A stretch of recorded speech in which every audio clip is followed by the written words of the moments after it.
We gotta ask ourselves the question, has this format been solved just yet? I'm big 30% of you guys have not smashed the 11 crap out of the subscribe button. Smash it so we can climb up the 100k ladder here. Ah, man, so close to rolling over into 110,000.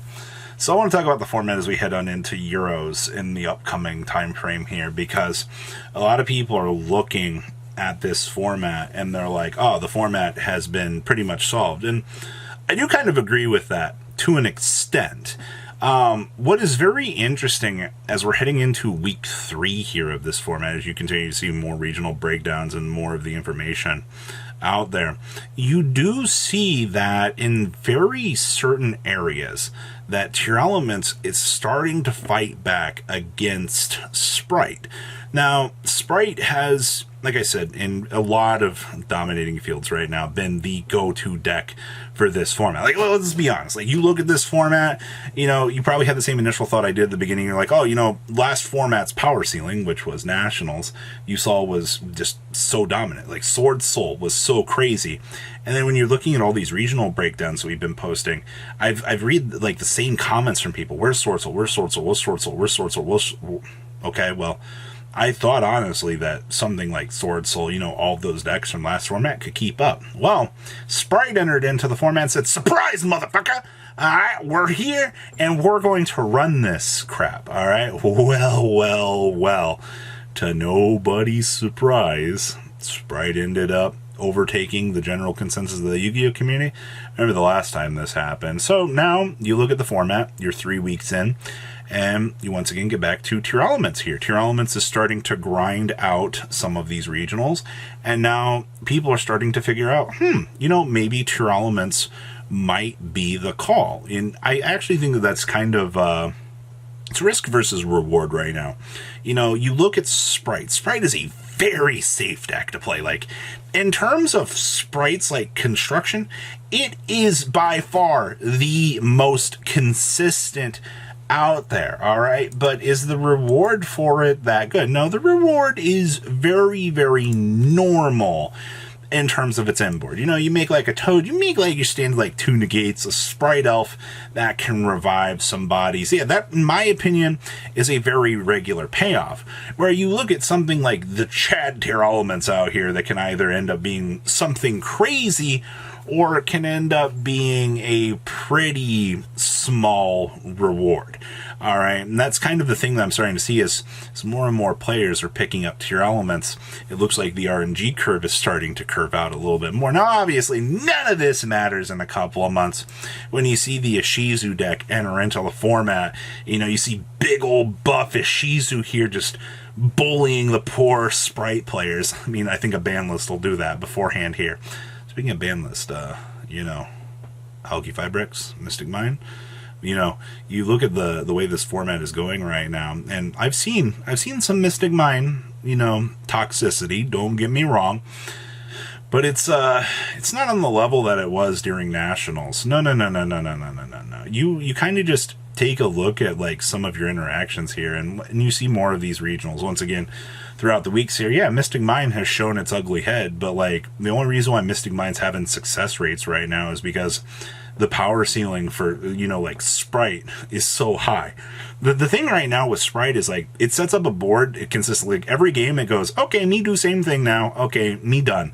You have to open, you know, Ultimate Slayer, Dark Ruler No More, or Forbidden Droplet. Well, the problem is with these option trees is with Forbidden Droplet, you have to pay a heavy cost, which is burning other cards. Dark Ruler No More is fine to clear off. I mean, sometimes the Sprite player can make a board after you blow up their field. That's just how it works, all right? Like, that's just bad luck, all right? Like, you can't do anything about that. Oh, they recovered. That's the thing. But Ultimate Slayer gives you an immediate out to a couple of answers to the thing. But once again, these are unsearchable cards.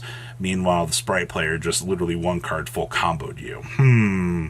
Now that leads us into the question of, you know, is the format really figured out at that point? And, well, I would say on the surface level, oh yeah, I would say to the most part, it has been pretty solved in terms of the Sprite department. Now, once again, I did say that Tier Elements is kind of starting to, fight back against things. As we head on into Rio here and some of the future YCSs, we really will see, how consistent something like Tier Elements will hold. Because, once again, risk versus reward. You will see some of those duelists that will be willing to take more risk get rewarded for it. There will always be abnormalities within the system of Top Cut. That literally is how it works, all right? Like, if you've looked at every one of these Top Cuts, when you have seen, a consistent number of things, you will see, obviously, Flounder, you'll see Sword Soul, you'll see Exosister. Yeah, you will see a lot of last format showing up, but they're just not in the same consistent numbers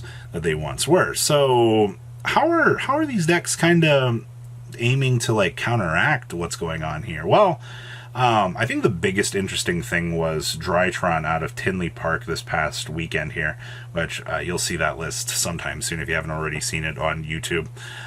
When we look at Drytron, fundamentally, like, the deck actually kind of has some issues within itself. But once again, talents, Mystic Mine, going first, winning some key dice rolls. A lot of decks have a lot of issues with some of these things, and if you can get a good consistent dice roll going, you have luck. Unlike me, who loses every dice roll. Yeah, playing the Master Duel event, guess who's on a hot 13 losing roll dice streak?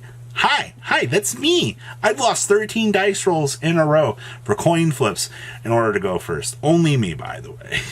I'm that guy. That variance is just like, no, bad. But, man, oh man, let me tell you out here, things like Rogue can keep up. They will get their time to shine. Now back to Tier Elements. Tier Elements, I've noticed, has readapted back to the branded package. I know a lot of people previously looked at branded and was like, no, Despia, or we're not going to play Tier Elements with Despia here. The OCG cut everything. A lot of people were very surefire that package was very slow for what we really wanted to see here, and it doesn't look like that's the case anymore. It looks like a lot of players have foregone that negative connotation towards the Despia package and they're revisiting it. And I think that's a good thing, ladies and gentlemen. When you can get over these mindsets of this is bad and you start to look at like the later results here where you're seeing, oh, hey, maybe we should reconsider playing the branded package in this because, heck, making a Guardian Chimera that literally is untargetable, maybe that's a good thing. Maybe that's what we need to do in order to win. Maybe we can edge out that RNG and we can do things. I don't know if you've realized this yet or not, but Mirror Jade is a heck of a card. Getting a free board wipe during an end phase, a lot of decks can't recover from that. And that's what you're kind of starting to see here is, even though a format might be solved on the surface level, and you kind of start to look through those nooks and crannies out here, and you start to see like these rogue players, start to smash through or take advantage of, these already like powerful cards from last format, I think is a good thing. But for the most part, if you want to play this format and you want consistent results, you're going to play Sprite, 100%. I've got a friend that barely has touched the game. He just collects. He looked at Sprite, picked it up, topped a regional, first weekend of deck's release. Not a lot of playtesting. I think he played the deck twice beforehand. It's that easy, man. All right? And that's the thing. You can say that idiot-proof decks out here can be, good things for the game. I think they are. Very simple, very easy to go, easy to pick up decks. It's good. All right? You can be like, yeah, well, Yu-Gi-Oh! Is a game of skill. There's like 8,000 interactions.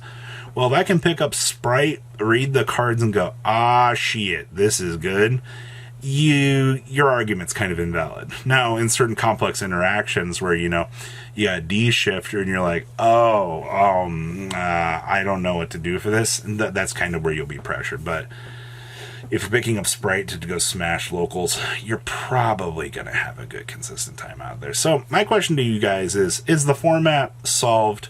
Yes or no? Do you think that there is room for improvement within the scope of the format? I think that's actually a very interesting question.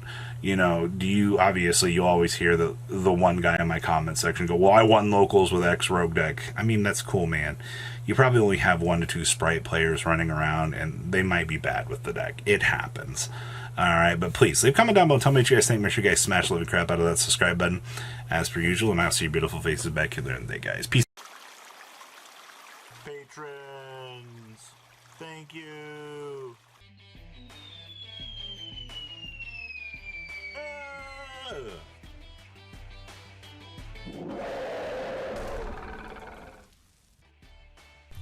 Thank you so much for watching. Check out these other videos.